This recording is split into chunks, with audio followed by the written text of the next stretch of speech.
All right, so now what we're going to look at is that fifth reason that we use subjunctive. All right, so the fifth reason that we use subjunctive is with verbs of emotion. Verbs of emotion, when there's a feeling involved.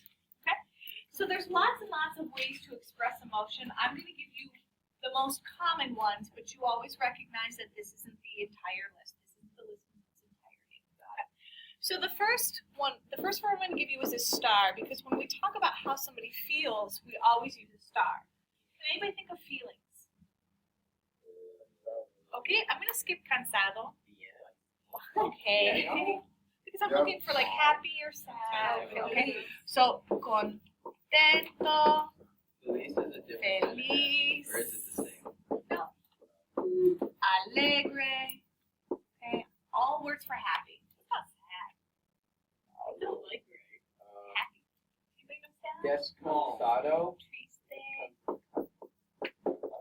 Okay. But of course, there are more feelings than just that. Okay. There's more feelings in between, like orgulloso, enojado, and so on. All right. Another verb that we use when we're talking about feelings is sentir. A stem changer. Exactly. Because sentir also means to feel. Me siento. Me siento, I feel. Me siento contento. Me siento feliz. Me siento alegre. Or, when you ever want to say that you're sorry, it is lo siento. Basically, they say, I feel it. Lo siento que I'm sorry that whatever. I'm not sorry. Break your Okay. elbow. I don't care that you Okay. broke your elbow. We have, No, that was reasonable, Sean. You said that. Did anybody ask, Sean? Was Alright. it the video? The answer is yes. Let's move on. So the very last two verbs are the ones we're going to focus on specifically right now, and those two verbs are gustar, because gustar refers to things that please you, and the verb sorprender. Sorprender means to surprise. Yeah, we're going to talk, and we're going to look at some examples here. Yes. What if you feel like I feel like I'm gonna throw up? That's no switch in subject. So that's not I feel like subjunctive. he's gonna- I feel like he's going to throw up is subjunctive because it's a feeling that I have about somebody else. Wait, so what is sorprender? Sorprender is to surprise. Now, these are obviously not all the emotions, but this is where I want to start with us today. Let me show you an example of a sentence, if I can. Okay, estoy contenta que él esté en clase. Wait, how is sorprender? I'm going to show you. We're going to work on that one. Estoy contenta que él esté en clase. So what does my statement say today? I am content. I am happy or I'm content that he is in class. All right.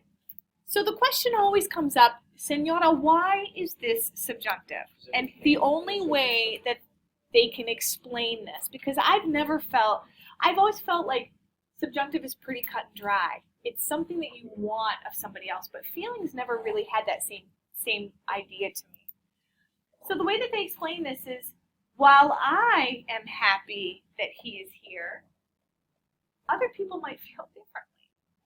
Maybe they don't like him.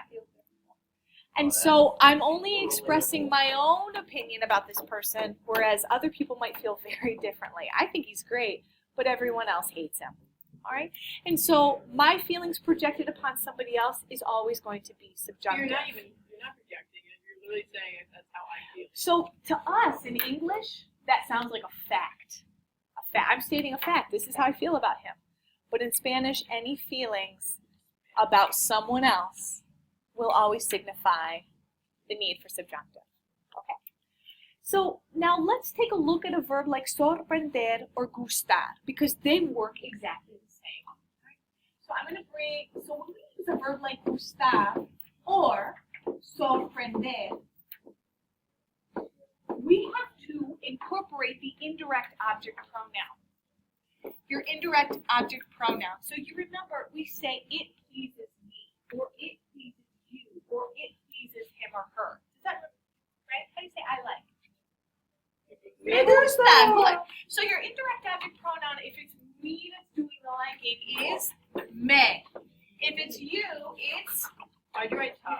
te. Indirect adjective pronoun. Alright? If it's him or her, it's lay. If it's us, it's nos. And if it's them, it's les. Remember, me gusta, te gusta, le gusta, nos gusta, les gusta. Is that right? Do you remember that? Barely. Exactly. Exactly. But what it's really saying is it pleases me or it pleases him. So the same thing happens with sorprender. Because in English, here's what it would look like. It surprises me that he has friends. Okay. So the first thing we have to say to ourselves is there an emotion here? Well, yeah, surprise is actually considered an emotion. Is there a switch in subject? Me or it, in this case, it, and he. So there's a switch in subject. So what are we going to need here? We are going to need subjunctive.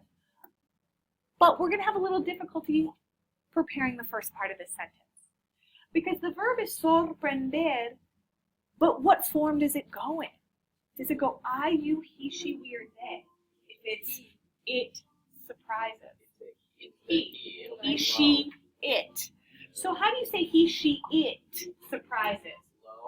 Sorprende. Who does it surprise? So then Me sorprende. It surprises me. Yeah. It surprises. But it could be It surprises. He, she, it. why can't we just say But like a wouldn't it personal also sound expression like like it it is surprises surprising? Yeah, because how are you gonna know? How are you gonna know that it doesn't say he surprises you? From context? Me so in the context. Because what's going to come next? Me sorprende Okay. que el what? Tenga amigos. So my question for you, friendos, is que te sorprende? What am I asking you? What is surprising to you, or what surprises you? So you're going to respond to me by saying, me sorprende que. But like that's Yes. What is it that surprises you? I'm going to actually stop.